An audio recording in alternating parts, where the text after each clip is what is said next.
Hello everyone, so we're back today to do a review video for how to create what are known as macro variation materials. These are very useful when you have to texture very large meshes or landscapes, and you don't want to have that undesirable appearance of what's known as texture tiling, that repetitive thing that we've seen in class together. As you can see, I'm starting off in the third person template, which you can do as well.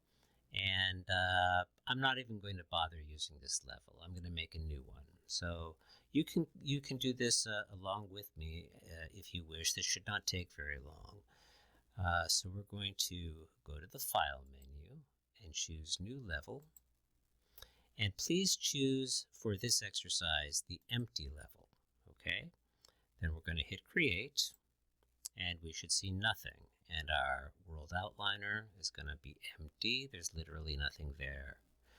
Usually I like to start with a sky, and the easiest way for me to get a sky in a hurry is to go to the Window menu and choose this option, Environment Light Mixer. So I will just click that, and that brings up this interface here. This is easy. All you have to do is open up the drop-down menu and choose Normal plus Advanced, and then click these buttons in order. 1, 2, 3, 4, 5, Dunzo. Okay? So obviously there are lots of parameters that we could tweak regarding the sky, but for now this is going to be just fine for our purposes. Okay? In a moment, we're going to create a placeholder landscape, but before we do, I'm going to go ahead and get onto Quixel Bridge and download one material that I can use. We will get into learning how to use landscape layers in a separate lesson, but for today, we're going to just use one material as an example. You can apply this same technique to every layer in a layered landscape. And when you do, I would say that's worth your time. And it wouldn't be any different, okay? So here's how I would do this for one landscape layer. Let's go into Bridge. And what you could do is you could go to Home if you wanted to do it too, and start with Surfaces and figure out what type of ground surface you want. For example, you could go into the ground category, and maybe I'm in a jungle, or maybe I'm in a forest, whatever. You can start narrowing it down. The ones with checkboxes are ones that I've downloaded already. Let me see if I select this. Forest floor. This is a texture that I like, or excuse me, a material that I like a lot. And it's not necessary to always go for highest quality. Even though I have downloaded it at that resolution, that happens to be 8K. And it doesn't really have to be. It's just going to bog down your performance. Most people's monitors do not even display in 8K. A lot of gamers, frankly, game in 1K. So that's 8K, that's going to be 4K, medium quality is going to be 2K, which is probably good enough.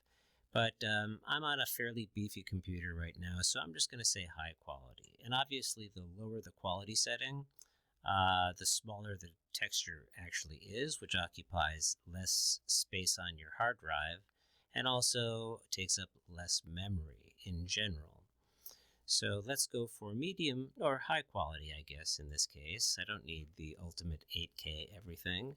And I will download that, and that'll just take a little while, of course, depending on your internet speed. And you want to wait until this Add button illuminates, and then you can click it and add it to your project, just like that. Okay? So the next thing that I want to do is actually create just sort of like a placeholder landscape, and I want to look at what this material instance looks like when applied to a landscape. So to do that, we're going to go to Selection Mode and change to, or this is our mode selector, excuse me, change from Selection Mode to Landscape Mode, and you can see that grid I don't necessarily need to make a gigantic landscape for this. So let's go 31 by 31, and it wants a landscape material. Don't worry, you don't have to commit to whatever you choose here because we can always change it out later, and we're going to be changing it out later. But this is the material instance that came from that download from Megascans. Notice, by the way, in your content directory that prior to that download, there was no Megascans folder, but it adds itself.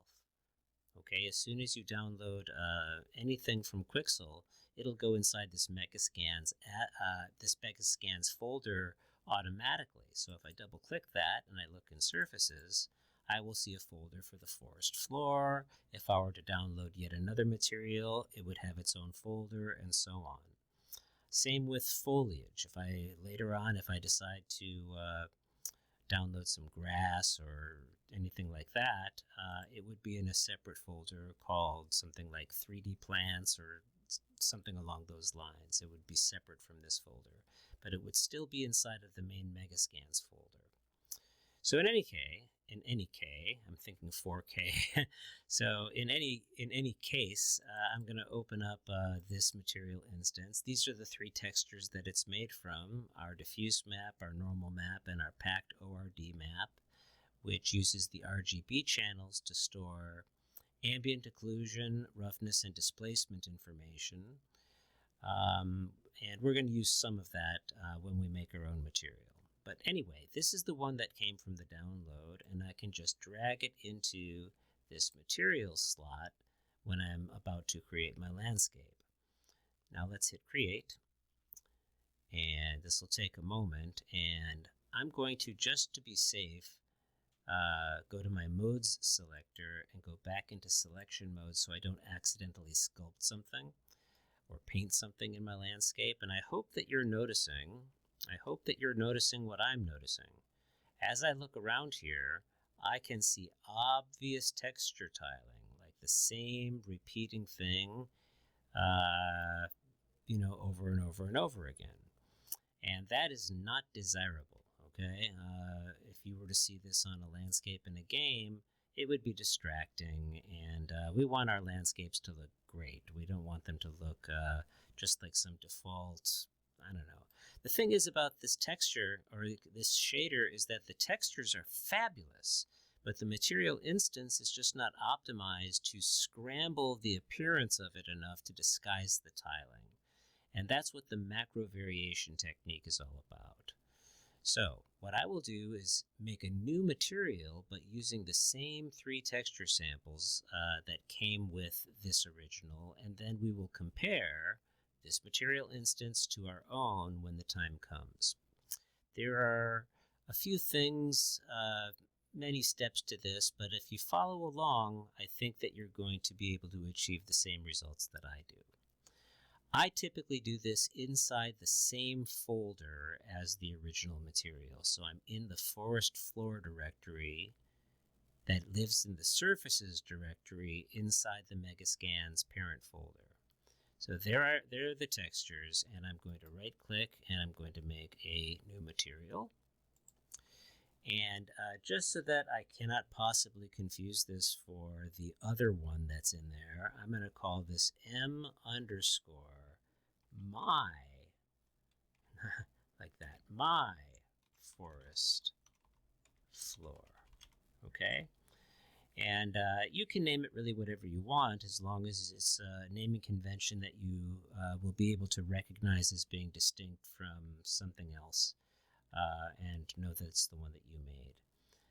So for me, my forest floor works. I'm going to double click to open up the material editor, and I'm going to move where it's docked. I want to be able to continue comparing back and forth between my main viewport and this viewport. Now it just occurred to me, because I noticed when I clicked on this that it said untitled. I do want to save this level in the event of a crash, or if I close Unreal deliberately and want to work on this level again in the future, I do need to save it. So I want to point out that in the content directory, there's already a location where we can save levels We don't necessarily have to make a new and dedicated folder for this, because inside the third person folder, if I double click that, you'll notice that it has already a default folder called maps. And maps and levels are, of course, the same thing in Unreal Engine. So if I double click that, you will see that there's already a level in there, the third person map, and by the way, that is just the default arena that we were in a moment ago before we created this new level. Okay, so while I'm here, what I'll do is we've made the level, we've made the landscape, and I'm going to go File, Save Current Level As, and then navigate to that directory. It's in the third person folder in Starter Content, Maps, and there's the original template for the arena, or the playground as they call it now. And I'm just going to call this something like macro example. Okay, that should be fine. All right, so back to where I was. Now that's saved. And by the way, if I ever were to deliberately exit Unreal and want to return to this level the next time I open the project, what I'd recommend that you do is go into that directory where it's been saved, highlight it, and then go into your project settings. And near the top where it says Maps and Modes under Project, click that. And all you have to do, because remember, it's still highlighted in my content browser, is you want the editor startup map and the game default map to be this new level that we are presently working on, so that you don't have to separately open it every time you launch the project, okay?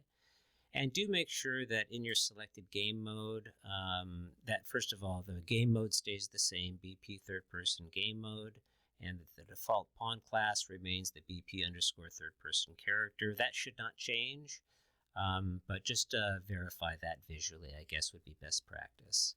And I can now close that tab.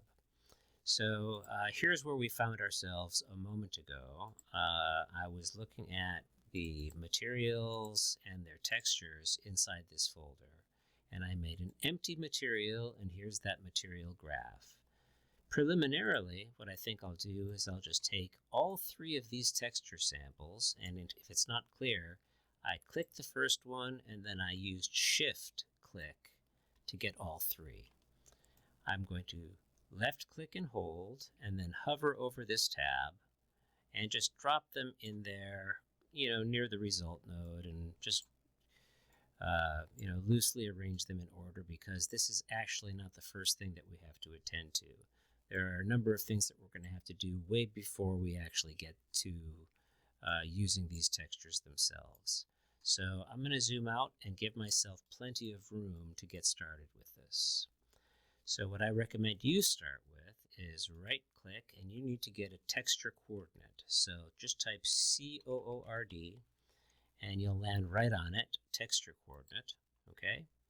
And I want to multiply this by something, so I'll pull off of there and type multiply, okay? And I need 3 of these in total, so I'm going to copy and paste, or I can Control D to duplicate, so I think I'll do that. That's just a shortcut. I'm going to need 3 of them in total, just like this. Okay. And this is ultimately going to control the UVs of another texture sample that we're going to bring in a moment. But I want to multiply these by different values that I will be able to adjust later. And the easiest way for me to do that is using a scalar parameter for the B of each multiply.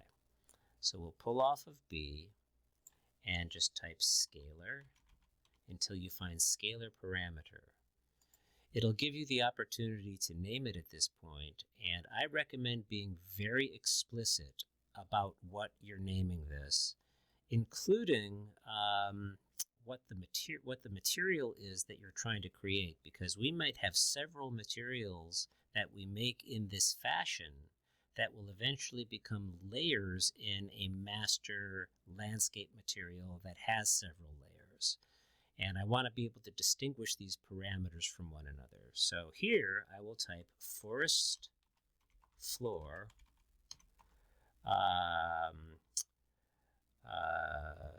let's say macro variation small.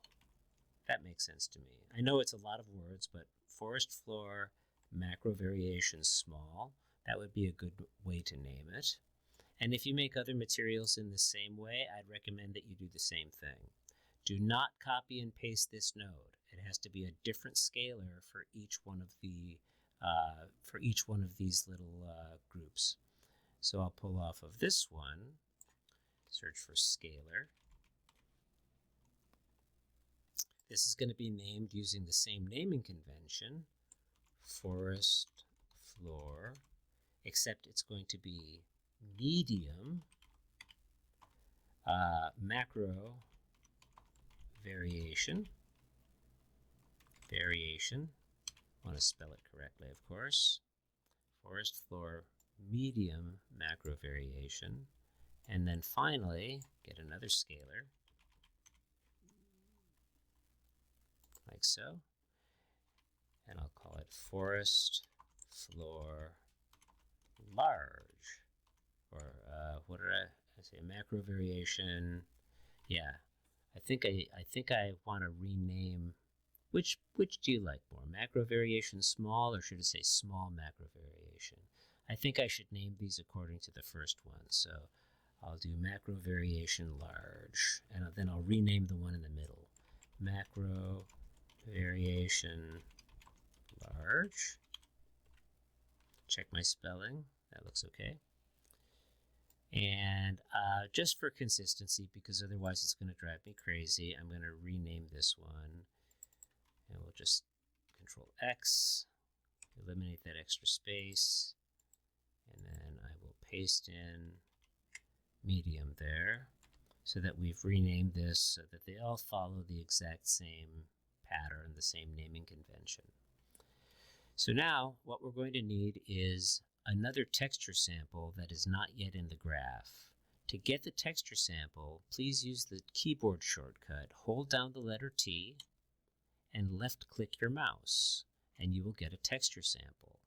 This may either be empty, or it might just be the last texture that you just had selected. It doesn't matter in either case, because we're going to replace it with something else here where it says Material Expression Texture Base. I'd like you to open up this drop-down and do a search for the word macro. Occasionally, depending on what's the way your level is set up, you might see more than one of these. I do recommend, by the way, using starter content when you make this, because I would prefer it if you would use the one that comes in starter content. And there may be others, but use the one, and you can tell just by reading the path at the very top of that pop-up window when you hover your mouse over it, right? It says Game Starter Content Textures. So I'm going to change it to that texture sample. And we are going to need 3 of these. So I'll highlight it and I'll hit Control D to duplicate it. So I've got this one. Straighten that out later. Control D again, and I've got this one. Okay? So these multiply nodes will be controlling the UVs of these macro variation textures. Now the macro variation texture itself it doesn't look like anything right now because, of course, everything is set to 0 on the scalar parameters. But let's set this first one, let's say, to, we're going to be setting these, all 3 of them actually, to fractional values. But let's say this first one we're going to set to 0.5, okay? And if I were to just plug this in temporarily, I should point out, if I right-click, I can say Start Previewing Node, and this is what the macro variation texture looks like. It is just a grayscale texture, right? And the white parts, the whiter they are, the closer they approach 111, and the darker they are, getting close to black, the value approaches 0, 0, 0, okay? This is just sort of like a random splotchy texture. So I'll stop previewing this node because we don't need to see it exactly until the very end where we're comparing our results. But all three of these are going to be scaled by different amounts. So let me just straighten them out a little bit so that we have a slightly professional looking blueprint. I'd like to get these all pretty lined up, okay? I don't have a ruler or anything, but that looks okay to me. The medium value, okay, remember that first one defaulted to 0.5, and by the way, it doesn't have to be 0.5, but I just think that's a good place to start. For our macro variation medium, what you're going to want is a fraction that has 2 zeros after the decimal point, and then something, okay? It's best if it does not have common factors or is not a harmonic, no harmonic relationship with the first value. So let's say I'll do 0.003, okay? Not 0.003, I beg your pardon. 0.03 is what I meant to say. So 1 0 in front of it, no 0 decimal placeholder in front of the first one, okay? 1 decimal of 0, that placeholder before whatever value you choose for this. And it doesn't necessarily have to stop at 3. It could be 3.267. You know, you can make it as random as you want. But I like starting with just like numbers that are not that complicated because we will be adjusting this by hand later. These are just starting values. And this last one is going to be even smaller. It's going to have 2 zeros, so 0.00 something. And I can do something like 0.0025. Okay, something like that. So let's hit apply and save to what we've done so far. The next thing I need are some add nodes. Add. The shortcut is what you'd expect. Hold down the A button on your keyboard and left click. I get add. So I'll do exactly 3 of them, okay? Now, in these macro variation textures, don't use the RGB out. Use the red channel. I do believe that when I opened up and inspected these texture samples earlier, that the macro variation is in all 3 channels, RG and B, but when you see most people do that, do this technique, you're going to see them using the red channel. And I don't think it matters. You could use any of the 3, but it's typical for people to use the red channel. And that is going to go into the A of the add node, red channel into the A of the add node for all 3 of these, okay? Now, if you watch other tutorials on this, what inevitably you're going to see, probably, is people entering a value of 0.5, just hard coding it. I don't do that. I make this adjustable, and the best way for me to explain why that value is usually 0.5 is by showing you rather than just telling you that that's the de facto value. So what I'll do is I'll pull off of B, I guess, on the first one, and I'll make a scalar. And this one, I'm going to call it forest floor. And by the way, every scalar that I make in this material is going to start with the name of what this material is, okay? Forest floor, I'm going to call this one macro gain, like that. And I will indeed set this constant to 0.5, okay?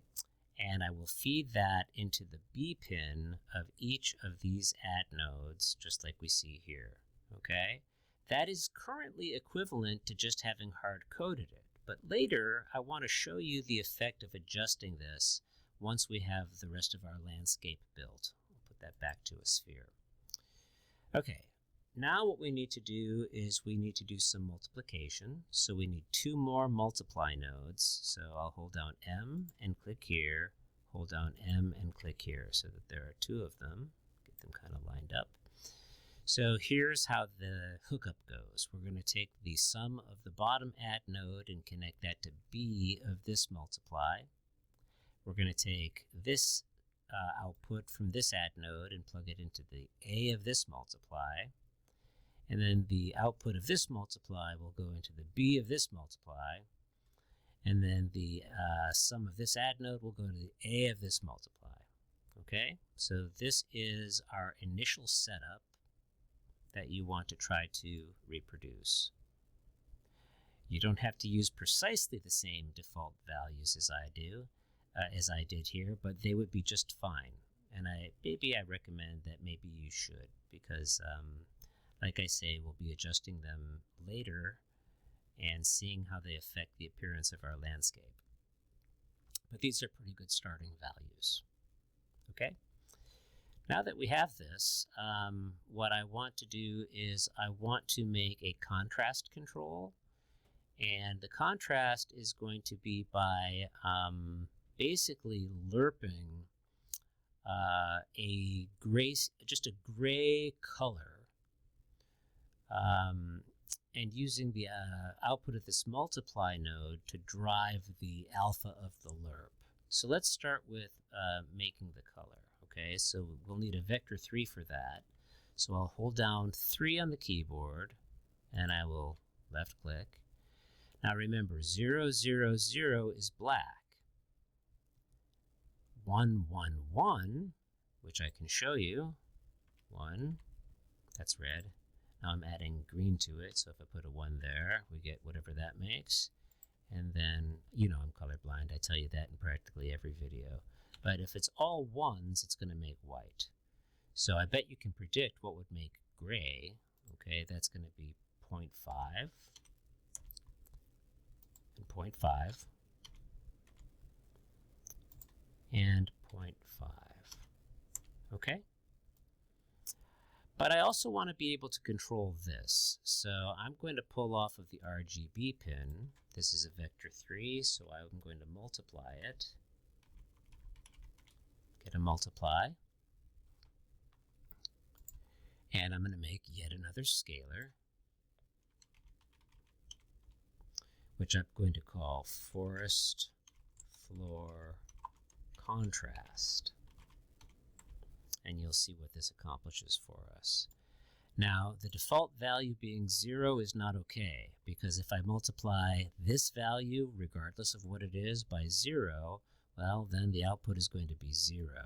So let's just start with the default. If I set this to 1, if I multiply any values here by 1, they remain the same. They remain unchanged. And I want this to be just the gray color that it is. Okay? Next, what we're going to need is the lerp. So that's linear interpolate. If I type linear interpolate, you'll find it like that.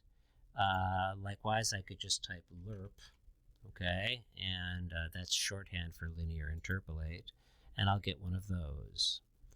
So what's going to happen is the output of this multiply will go into A, but what will drive the alpha is going to be the output of this multiply, okay, and we don't have to plug anything at all into B because this is grayscale.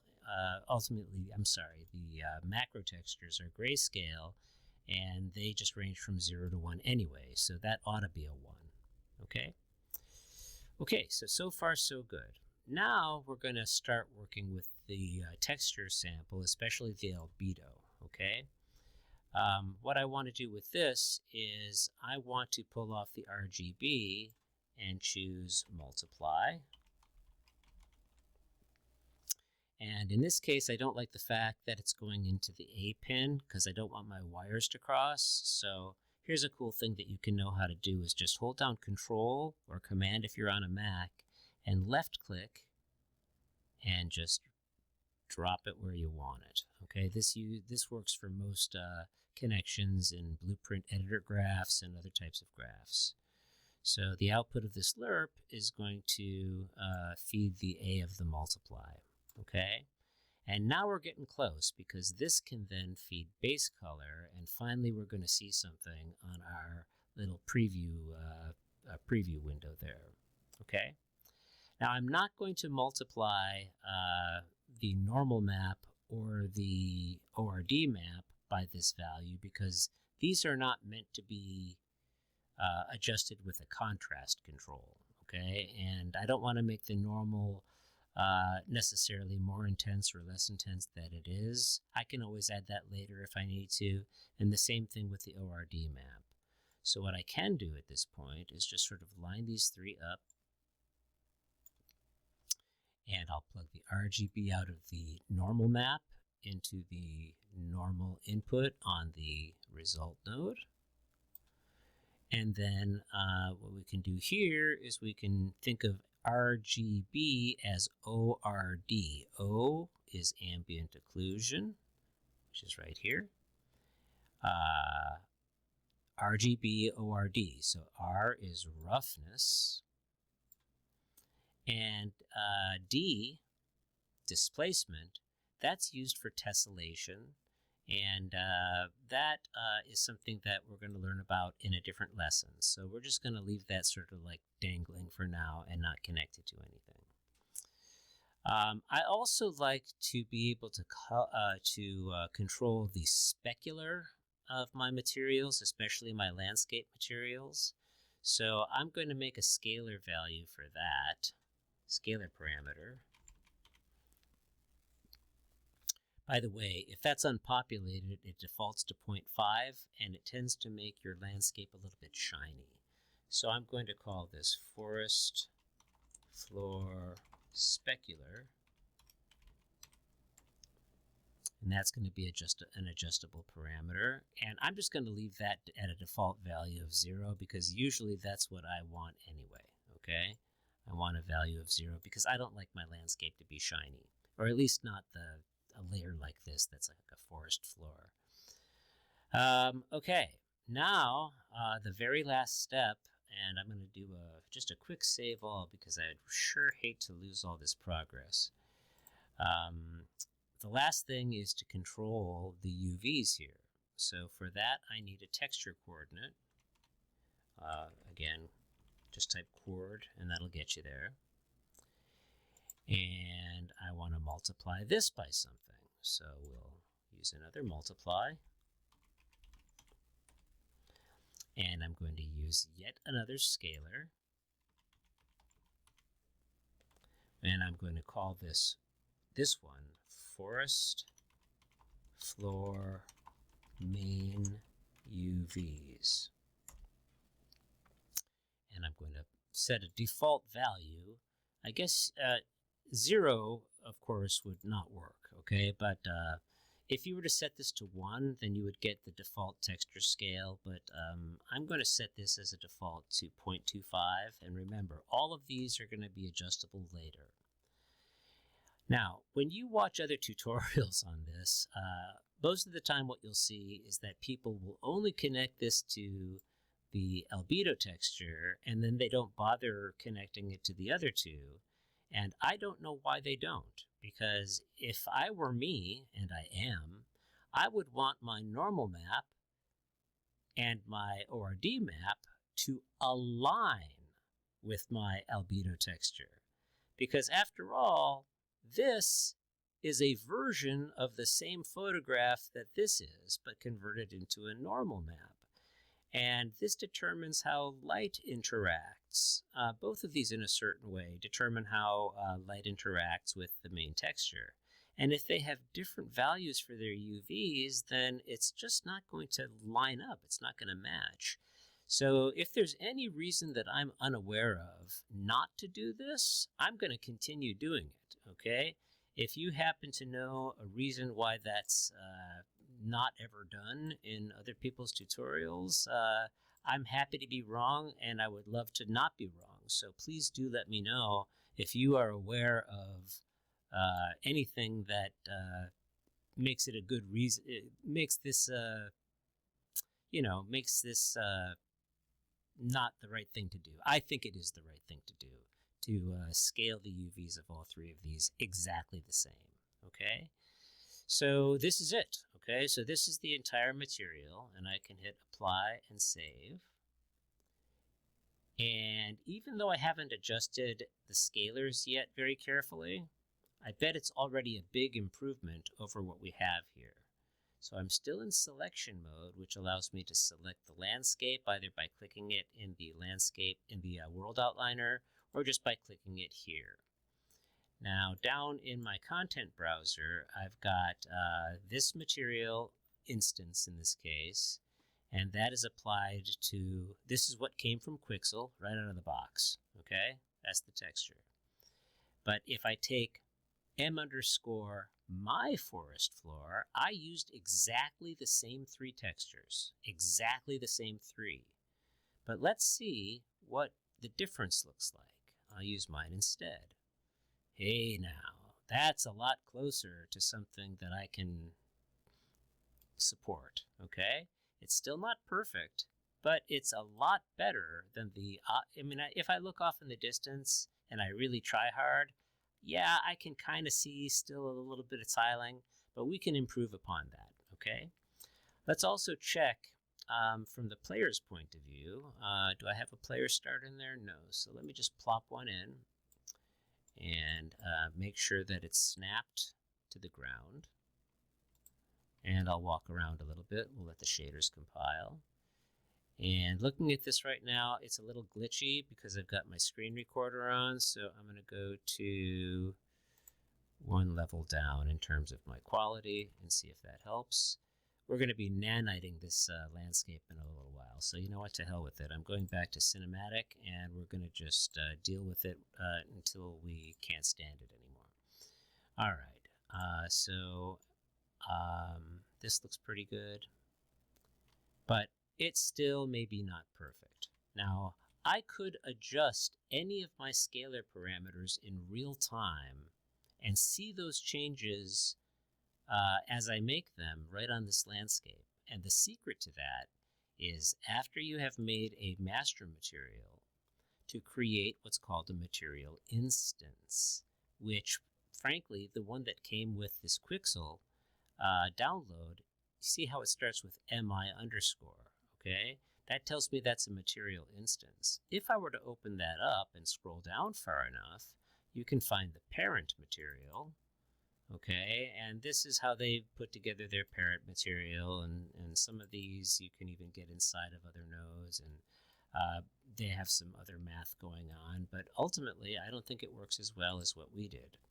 So therefore, what I think we should do is make our own material instance out of this material that we just made, okay? This is my forest floor. So once that is created and saved, we can right-click it and just simply choose Create Material Instance. It does add inst at the end, but just to be consistent, I'll do mi at the beginning, just so that it is not possible for that to be ambiguous. I'm going to select my landscape again, and instead of using this, I'm going to use the instance. And that has certain advantages. It will not look any different. But what I can do is I can open up the material instance, and typically I undock that so that I can be looking at the landscape at the same time. And by the way, if yours looks like this, just pull this pane over and you will see all of the scalar parameters that you made. And you can selectively turn them on or off and see how they affect your landscape. So maybe the first thing that I want to do is figure out the main UVs. So if I change this value, you can see immediately as soon as I release my mouse that the UVs are changing. Okay, so maybe something other than 0.25 works better. We'll have to see. All right, let's check from the player's point of view. Do I like that more? I don't know. Okay, so let's continue playing with it. Play. Yeah, I think that scale is a little bit better. And after we adjust some of the other parameters, you never know, I might change it again, okay? Increasing the specular to 1, which it should be the maximum value, you can see, especially depending on where the sun is, it makes it very shiny. That's why I typically set that to 0 or something pretty close to 0. Okay, let's try maybe 0.1, and even that's too shiny. Let's try 0.01. Okay, I can hardly see it doing anything. 0.025. Is that helpful? I don't know. Probably not. I'm going to save it, just leave it at 0 and let you decide what you want to do with that. Okay, so the reason that I made the macro gain parameter is so that you can see the effect that it has. If I were to turn this, if I were to set this to 0, okay, you're going to find that the landscape becomes darker. If I were to set it to 1, however, the landscape is going to be very, very bright because remember, the texture that we used, the macro variation texture, a lot of it was white.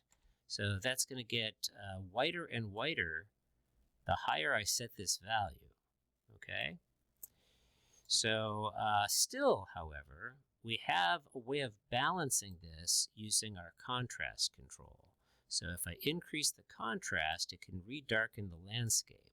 So I can balance those together and get just the right balance of how dark I want the landscape to be and how strong I want my macro variation to show up.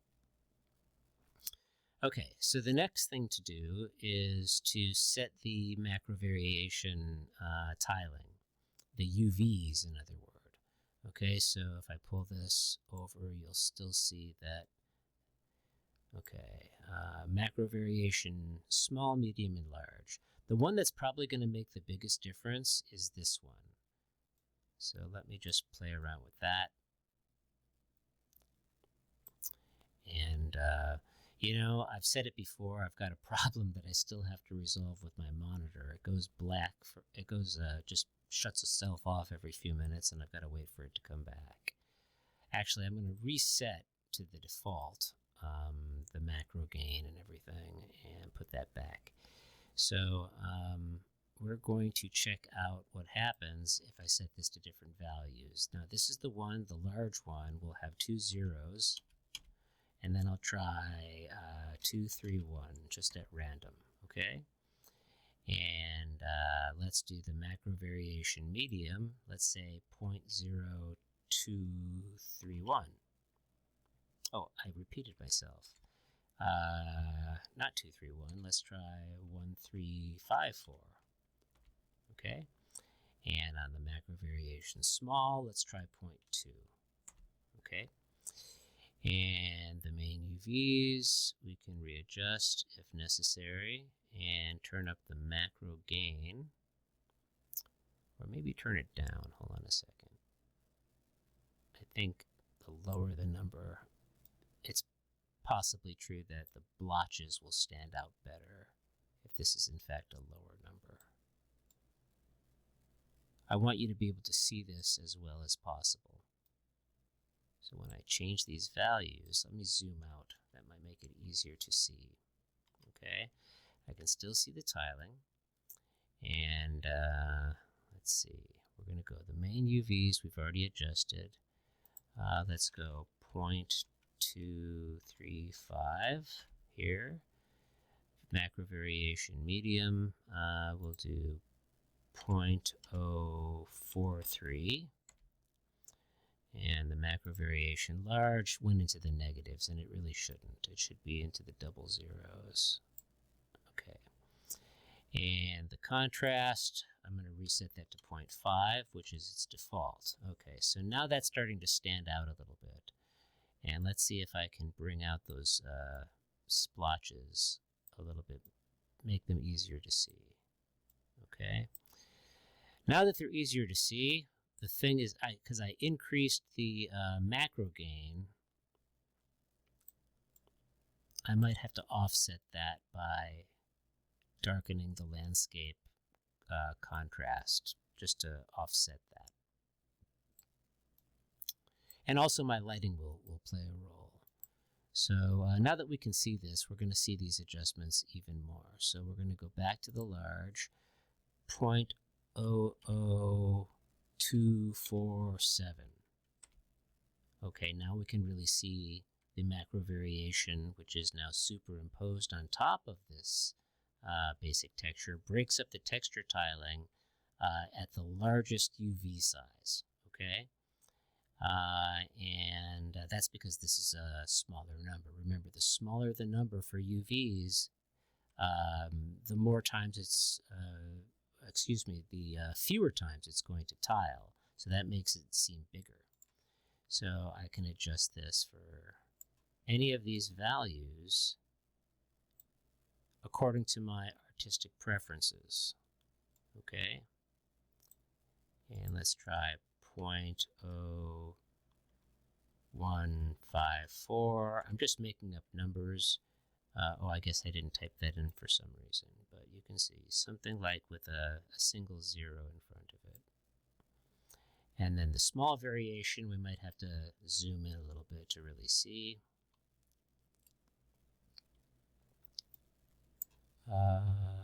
And that should have just a single, no zero placeholder. So we'll try it. We'll reset that default of 0.5. Look across our landscape, and let's try things like 0.3. Yeah, that's harder to see. 0.6. Yeah, that's admittedly hard to see. And the main UVs, of course, are going to alter the appearance as well. Now, lowering that seemed to be good. Okay, now as I look around here, off in the distance, I mean, I guess if I look really, really hard, I can maybe still see a little texture tiling, just a tiny bit. Let's increase the gain of this, or I have to turn it to a smaller number, excuse me. Increase the gain of the splotchiness by making this a smaller number. And by the way, if it's counterintuitive to you, then instead of using multiply nodes everywhere that I did, use divide nodes, and then bigger means more, okay? It's just something you've got to get used to. And let's see. There we go. All right, so now I think that's really, really nicely broken up, right? And especially if this landscape had a sculpt on it and foliage, I don't think that anybody would notice anything at all. So I want to check my main UVs one more time just by walking around. And that's not so bad. It looks a little big to me, so I'm going to make that even maybe a little smaller.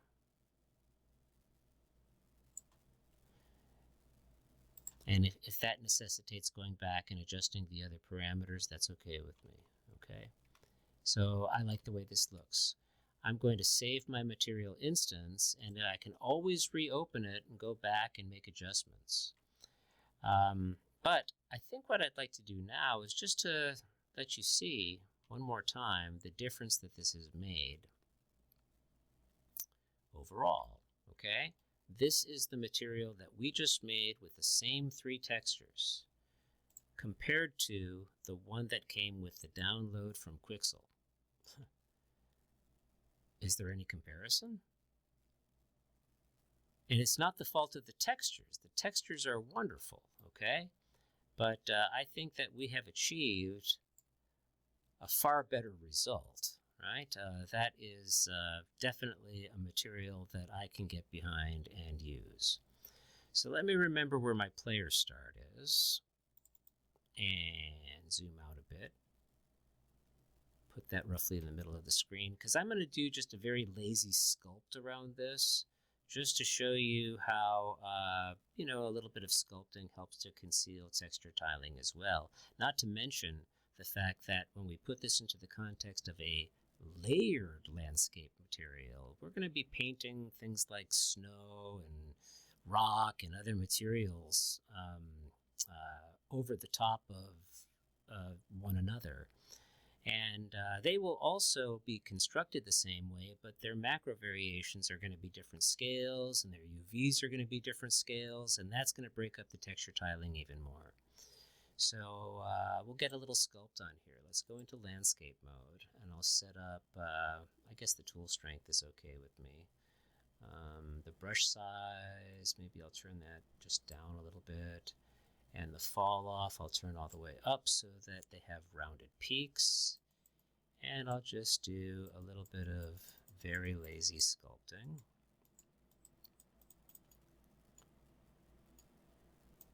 I'm admittedly, not trying very hard here, okay? I could spend a lot more time building up a really awesome landscape, but that is kind of not even the point at the moment, okay? Let's do a little bit of smoothing, maybe right in there, maybe right in there, and near the ground plane where our player start is, and get out of landscape mode, go back into selection mode, and get on in there. And, from this perspective, I don't think we're going to notice any texture tiling, especially if we have other materials involved. I think that looks great. Unreal Engine now supports nanite on landscapes. So I would wait technically until I was finished with everything on the landscape before naniting it, but you can always do it and then do it over again if you have to.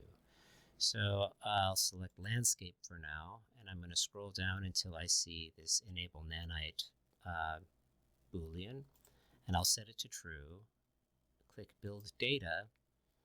And this is going to be a little bit more performant than it was, but it will look the same, okay? And maybe what I'll do is I'll look around here and I'll find a good place to put a sunset, okay? Like, how about right in that area, because the visibility is pretty good. So I'm going to use my directional light for that, and then use Control L to steer the sun disk to where I want it. Now, the sun disk is, in this case, kind of hard to make out, so I think I want it to be bigger. And that is inside of your directional light, okay? Because I can see it briefly, like right there. So let's go into our directional light, and what we'll do is we will look for the source angle, and I'm just going to max that out. And I'm going to reduce the intensity maybe to 1 lux, okay? Is that sun too big? Perhaps. A little too big. Okay, so make it a little smaller. Is 1 lux still too bright? How about 0.25? That's moody. That's nice. And now that I can see it, I'll be able to steer it better. Okay, so I'll just decide on where exactly we want the sunset to be on the horizon. I usually like it a lot when the clouds occluded a little bit. I don't like this reflection though, so hold on a second. I don't even know how that reflection got. Oh, I placed a point light there by mistake. I don't know how that happened. That was unintentional. But that's kind of nice. Or if I put it there, I could reduce the intensity even more. My directional light, how about 0.125? Okay. Also, I can play with the color. I don't know if you've ever seen a pretty sunset where the light emitted tends more toward the red end of the spectrum, and that can create a little bit of a moody vibe. Or in a storm, you can play with that all you want until you get the type of look that you're after, okay? But sunlight in nature is white, okay? But maybe I want to give it a warmer feeling. But there's other ways we can do that as well. So I'm going to return this to 1 and 1 and 1 and stick with my white light for now. Okay, the next thing, what I could do is I could say use temperature, for example, and I could adjust the color temperature. Do it that way as well. Lots of things that can be adjusted as far as the sun is concerned. So I'll turn that down. or excuse me, reset them back to their default. That's what I meant to say. Down here in this area, let me see how dark it seems to us. And notice that the luminance is, luminance may not even be the right technical term, but did you see how the color just not the color, the light value, the illumination just creeped up gradually. That's not my favorite thing in the world. I'll let you see that again. Okay, and that is something that has to do with auto exposure setting in Unreal. So what I'm going to do to control that is to use what's called a post-process volume. So if I begin to type that in the Place Actors panel, I can put one into my world. And it doesn't matter where that is. But what we do want is once that is placed, wherever it is placed, then I could put it just at the 0, 0, 0 origin. Doesn't matter, okay? What I want to do is I want to search while it's selected, post-process, blah, blah, blah, blah, the post-process volume is selected. I want to do a search in this field for infinite and set this box to true, infinite extent unbound, because that means that it's going to apply to the entire level, as opposed to only when you're inside of that volume. And I don't want to have to scale the volume. So, by the way, a level can have more than one post-process volume at a time. Like, for instance, you might have to have one for indoors and one for outdoors with different settings, and so forth. But right now we're just outdoors, and that's fine with me. And now, oops, I just turned that off. That was stupid, okay? We can clear that search, and then we still have the post-process volume highlighted. I can search for exposure and activate the metering mode and exposure compensation and change this value from auto exposure histogram to manual. You may have to turn this exposure compensation up a lot or even all the way, okay? And even now, I still don't have my lighting exactly as it was. Now, if you know a lot about photography and how cameras operate, there's a lot of things in the post-process volume that are a lot like things that you would find on cameras.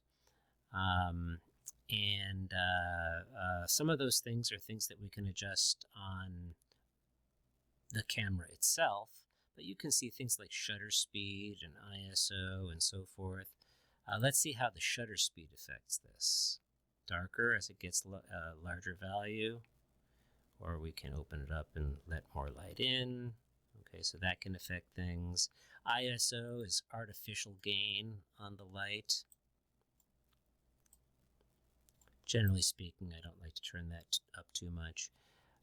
And there's all sorts of stuff that you could do. Lens flares, intensity, tint. Now I'm J.J. Abrams. That's a little bit too crazy. But now if I play, maybe I'm noticing that it's darker down here than I expect. And I can control that a little bit with exposure, but I can also control how dark it is down here in the material instance to a degree by changing the brightness of the material. Where's my material instance? It's right here. And let's see if adjusting something there. For example, the specular now, maybe it will come in handy. Ah, that was worth doing after all. Okay, so now I can see better down here. During the when the sun is really high in the sky, it's going to just make the landscape shiny, but here in the dark, it now reflects off the ground more and allows me to see it much better. So we don't have to keep this search. The lens flares, I think, are still a little bit too JJ Abrams, so point what, 125? Subtle. Okay, subtle is nice. Okay. And also I can leverage my skylight if I want to. I can go to my skylight, and if I want to increase the intensity of that, I can do so. Intensity scale, if I turn that up a little, maybe to 1.5, you can see it got a little brighter. Maybe I'll set it to 2. This is going to be in small increments. Let's try 4. That might be a little overdone. We'll see. Let's really max it out a lot. Let's do 20 just so you can see what happens. Okay, it gets really, really bright. So let's now reduce it from there. 10. How about 7? How about 5? How about 3? I think I already tried 3. Maybe 2. 1. 2. I think maybe 2.5. And I don't even know what I'm doing because I'm not even a photography expert, but these are some of the things that we can do to make it easier to see when the light is low. What else can I tell you? In the post-process volume, there are some other things that we can do to make this look even nicer. For example, I can search for something called bloom, and very often for a more cinematic look, we can check this box and this box and change the bloom method from standard to convolution, and you can see that the sun got a little bit more like it has a halo around it now. It's possible to go overboard with that, and this will affect basically all of the light sources in your scene, so you want to be careful with that. And let's see, I don't know if this is in the post-process volume or not. This might be in the skylight or something else. Maybe it's in the sky atmosphere. Mie, I don't even know what the term means, but that can affect how the sky appears. Technically, I don't know why. And also what's called Rayleigh scattering, Rayleigh, Rayleigh scattering. That can also make a difference on how things appear as well. But be careful when you're using these things because unless you actually know what you're doing as a professional, person who knows what they're doing with lights, you can get yourself into some pretty bizarre looks. So I just wanted you to be aware of that. Also, just for your information, I happen to have made this project with ray tracing turned on. So I'm going to go to my directional light and search just for ray and change this from where it says cast ray traced shadows instead of use project setting. I'm just going to turn it to enabled, and that will actually use project setting. Actually works better because it's using virtual shadow maps. But if I enable it, there is the potential for better shadows, and I'm going to do this on my skylight as well. Enable that, and I might get these blocky shadows, but I can always go into project settings if I am using ray tracing and search for shadow maps. And under where it says shadow map model, change it from virtual shadow maps just to plain shadow maps. That's just a quick and dirty way. It's not the best way, but it's a quick and dirty way of, well, I guess in this case, I have to take it back because in some cases it works well. It looks like it worked well in certain places, but not others. So I think I'm just going to go use project setting again and set that back because I have to bite my tongue. That didn't work in this case. Use project setting and go back into my project settings and go back into shadow maps. This might only apply when you're combining like lumen and ray tracing, and there are other ways with console variables and stuff that you can control this, but oftentimes turning off virtual shadow maps does the trick. That might work better if you're not using ray tracing. Okay, so in any case, this is looking pretty good.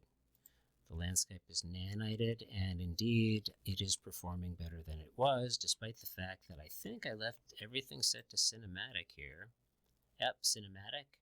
In fact, let's even set our lighting quality to production. And despite running my screen recorder at the same time, this is looking pretty not bad. Okay, especially up close. And if there was some sculpt going on out there, I don't think that anybody would notice a darn thing. So let's do landscape, and I'll zoom out a bit, and I'll just do some sculpting out here.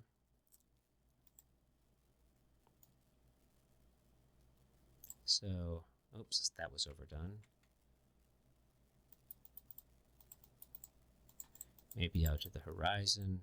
Typically, we would have the whole landscape sculpted, as well as things like background mountains and things of that nature. So maybe I can paint some noise.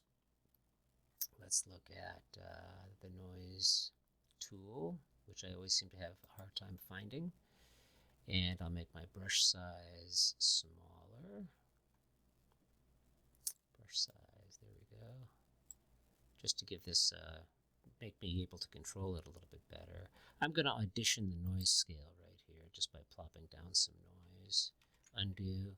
Let me click my tool strength and increase it just to see how the noise scale looks. Undo. I think that the noise scale maybe, well, let's max out the tool strength.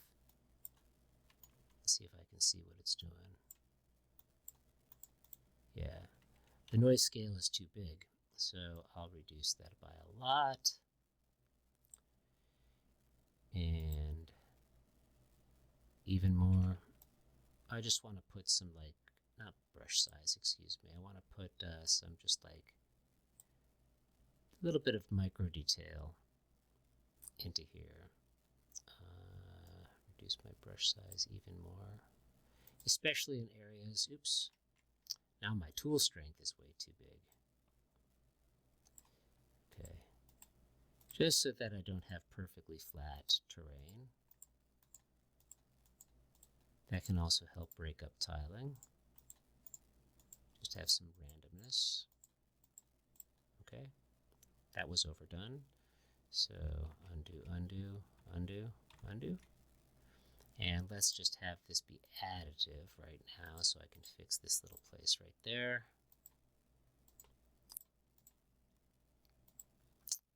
And that's fun. Let me see if I painted myself underground. No. Sometimes if you sculpt your landscape too much, and you can see, no tiling, you can't see anything, right? We can also further disguise this with foliage. So let's go to the content folder and back to Bridge. I'll do a save all real quick in case something disastrous happens. I'll go back into Bridge, and yesterday I think I downloaded some foliage that wasn't so bad. So I'm going to go into my local directory and find it. I think it might have been, let's see, with some kind of weird grass. These are just assets that I've downloaded before. Some of them are just really cool looking static meshes. But let's go to 3D plants. What do I have? And you can pick whatever appeals to you. Maybe these are weeds. Sea campion, I don't know what that is. Thatching grass. This is more like lawn. That's kind of strange. It looks just like weeds. This has some variety, so I think I'm going to go for this. And I'm not even going to do high quality. I'll do medium quality on this because it's going to be not very noticeable anyway. So I'll download that. That'll happen quickly. And I'll add it to the project. That shouldn't take long. Okay. And temporarily, I'm going to go into unlit mode just to help me see this better. Okay, I'm going to be painting now some foliage. Now, I usually like to check first if the foliage meshes are nanite. And in this case, it looks like they are not. So I'm in Megascans 3D plants, and there will be a folder for whatever foliage you downloaded. Here are some material instances that I can edit if I need to, if they have to match what the landscape looks like a little bit more closely. But anything here that's a static mesh, you can nanite. So that looks like it takes me up to around here. So I'm going to just do a shift click, make sure I've got all the static meshes highlighted. I can right click and enable nanite on all of them. And that'll take a moment as it compiles the shaders. And there they are. They need to be saved, obviously, so Control S while they're all highlighted. And you'll notice that there's this other foliage folder here, and that has what's called foliage type assets in it, okay? And they derive from the meshes that I just nanited. So these, if you were to try to nanite, you don't even have the option. So you have to nanite the source meshes. So to paint this, I'm going to go into foliage mode. And it auto-populated here. And the reason that it did is because if you're in Bridge, you'll notice that there's this little control panel right here. And you can have auto-populate foliage painter set to true. Since mine was already set that way, that's what it did, okay? And you can turn that off if you don't want that to happen. So this is a mixture of different types of plants, and I want to use them all. So I'm going to just highlight one of the squares and then just do a Control A or a Command A to select them all. And each one has a little checkbox to determine whether or not you want to include it. I'm going to use all of them, so I'll hold down Option Shift or Alt Shift, as the case may be, and turn them all on, okay? But before I start painting, I have to do a little bit of experimentation. First of all, I'm going to reduce my brush size so I can do some testing. The paint density is really a scalar parameter, so I want you to know that what it does is it is a scalar for this parameter down here, okay, which you can increase or decrease and then scale according to your preferences with this global scalar, okay? So I'm just going to just plant some foliage just as it is, just to get a feel for it. And that looks like it might be a little tall, okay? So I'll hit undo. Now we can edit a lot about this stuff. Oops, Control A.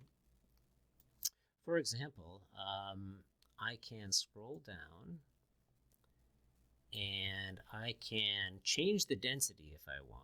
I don't think I really minded the density very much. I mean, I suppose I could set it to something like 200. And the radius is going to determine, oh, it looks like I've got to save these again when I make those changes because I nanited them, okay? What I like is to set a radius which specifies how close they can be to one another when they spawn. So let's set that to something like, I don't know, 10 units. And align to normal. I leave that on for foliage like grass, but not for trees.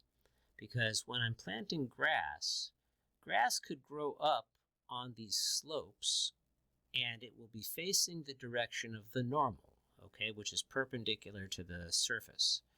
But trees, if I were to plant trees here and align to normal were on, then I'd have trees growing sideways and diagonally, and that's just not how trees behave. They grow up, upwards, okay? So I would turn that off for trees, but I leave it on for things like grass. The random yaw, okay, so that will rotate them randomly, okay? And also there is scaling. Now you can lock this on certain axes, but it might make them weirdly deformed. So I leave this set to uniform, and I'm just going to reduce the scale here from 0.25 minimum to maybe 0.5 maximum. And I'm just going to plop down some foliage again. Now that looks a little bit too small, so I'll undo that.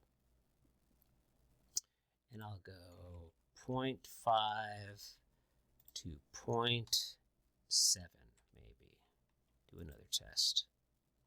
Undo. maybe 0.5 to not 1. I think 1 was too tall, so let's say 0.85. Let's see how that feels. I like for it to vary in height. Okay, so let's look at this now in lit mode and see how it looks. Not so bad, okay? A little hard to see, but that's okay. Just to make my life easier so I can see where I'm painting, I'll do the grass painting while in lit mode. And I'm just going to paint grass wherever I think grass ought to be in our little area here. I don't want it to be so dense so that so that we cannot see the landscape material that we worked so hard to create. So I could, but then you wouldn't be able to see through it, and then the point of having the landscape material being what it is would be sort of moot, and I don't want that to be true. Okay, and by the way, it's not going to paint onto itself because I turned, it was off by default anyway, but this is sort of like a filter. What can it paint on? It can paint on the landscape. It could paint on static meshes, but I would probably usually turn that off. BSP stands for binary space partitioning, and that's a different type of modeling, but we don't have any in this level, so I can leave that off also. So I only want to paint this on the landscape. If I had if I left foliage on, it would be able to paint on top of itself, and that would not be productive, I don't think, for our purposes. And if I wanted to, I could probably paint this onto the hills themselves, but I don't because in the future we're going to have a layered landscape material, and I might want there to be rock or snow on top of those slopes, okay? And painting foliage also helps to break up texture tiling and disguise that, okay? So I think we're pretty good there, more or less. I might have missed a few spots. But let's go back into lit mode and get myself out of foliage mode, back into select mode, and play for a second. And now I've got some pretty grass. That looks very nice. And I think the skylight maybe, oh, let me save all these. I think the skylight could come up yet a little bit more. So let's go to the intensity of the skylight. Maybe set that to 5. Make that a little easier to see. Now, how is it? This is pretty nice. Overdone still on the lens flares. I can still see through the grass so that I can tell that our landscape material is doing the job that we intended for it. Okay. And I'll save that again. I don't know what I changed, but save. Save all. I'd like to get some trees maybe into this scene, so I'll go back to my root content directory. Unfortunately, the best trees that are made by Quixel, for some reason they're not in Bridge, but they are in the Epic Marketplace, and they are free for you, okay? So if you were to search the Marketplace for my personal favorite tree pack, which is you could just do a search for black alder, and they make other tree packs, Megascans, but you'll see Megascans trees, European black alder. I think that's just terrific tree pack, personally. I already have it, which is why it says add to project, but if yours doesn't say that, you'll have to choose purchase or something, and it will go into your vault and you'll have to check out. However, don't worry, it will be $0, and that's because you are an Epic Games Unreal Engine user. Megascans trees and all of the other Quixel assets, I beg your pardon, are not free if you're not an Unreal Engine user. They're still available for other game engines and whatnot, but they are only free in Unreal Engine. So I'll go ahead and add this to our project. Last time I tried this, something kind of went goofy, but hopefully that won't happen today. I already forgot what I called the project. We called it macro something. And of course my screen went black again at the worst possible time, and it'll come back any second now. Okay, so it's going to be Macrotoot. No, that wasn't it. Macrobatics. Is that what I called it? Macrobatics? What a weirdo. I think I called it Macrobatics. Okay, add to project. And I'll monitor this. Now, usually when you're adding these, what will happen is it will stay looking like this for a little while. Of course, depending on your internet speed. But it'll usually look like it's stuck. I would recommend waiting it out, and then it will sort of just like suddenly go all at once. I don't want to make you wait for that, so I'm going to pause the recording until it finishes, and I'll know when it's done when it says you have no tasks. So I will unpause the recording as soon as, oh wait, it's about to do it. I didn't have to pause the recording, okay? So that's how long that took. And I did not have the same goofiness that I had last time. So that already probably went into my foliage, but since I didn't, no it didn't, because I didn't do it through bridge. So let's go into, back into foliage mode. And I'm going to select all the foliage that I've already painted, Control A for everything, and then Option Shift or Alt Shift the check boxes so that I can no longer paint those. Okay. Now I think the black alder trees are nanite by default, so let's go into black alder, foliage, pivot painter. Actually, let's go to where the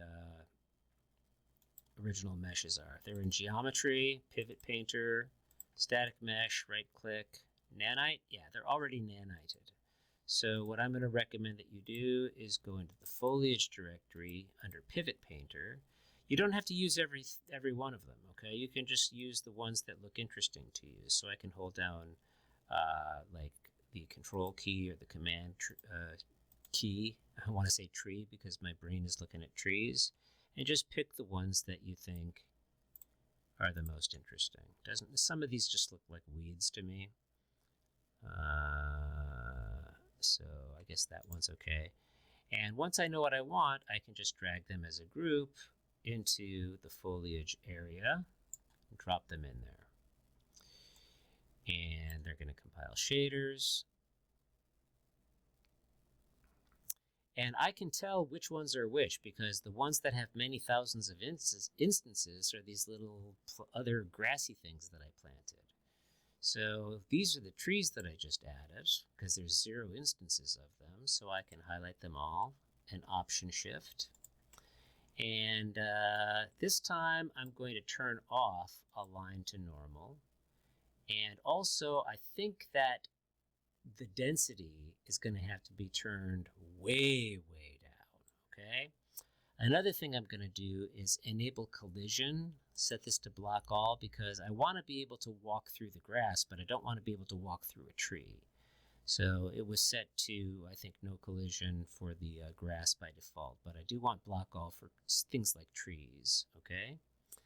And let's look at other things that I can do. I'll set this to movable, which will mean that I don't have to use baked lighting on them. They'll respond to real-time lighting and cast real-time shadows. Random yaw, I like that. Align to normal is off. And we can set our height, not our height, excuse me, our scale. Maybe I can set that to 0.75 to 1, just so that there's a little bit of variation, and the trees are pretty tall. Now, if I set the density to 100, that's going to be very bad. So let's try maybe 0.2, and I'll just do a little test right here. Okay, you can see that's already pretty dense, but I don't think I'm going to put that like right in front of this. So let's undo that, and maybe just around the little perimeter of our area here, we'll get some trees happening.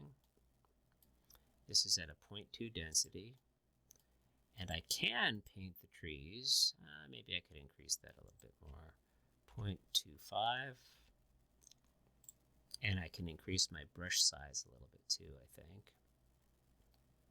if I can find it.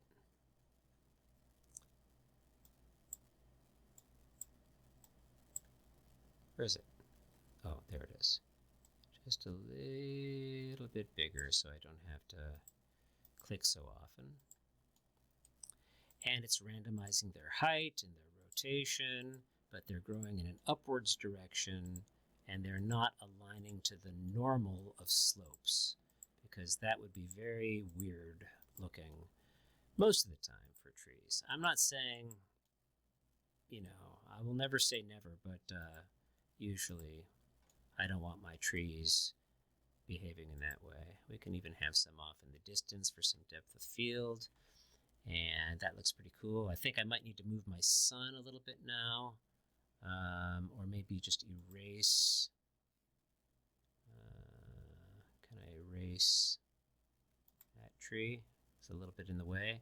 Okay, so now I'll paint maybe another tree kind of behind this hill. And over here, because that doesn't obscure our sun. And that can just go on and on. Beautiful. Too dense. Undo. Okay, so play.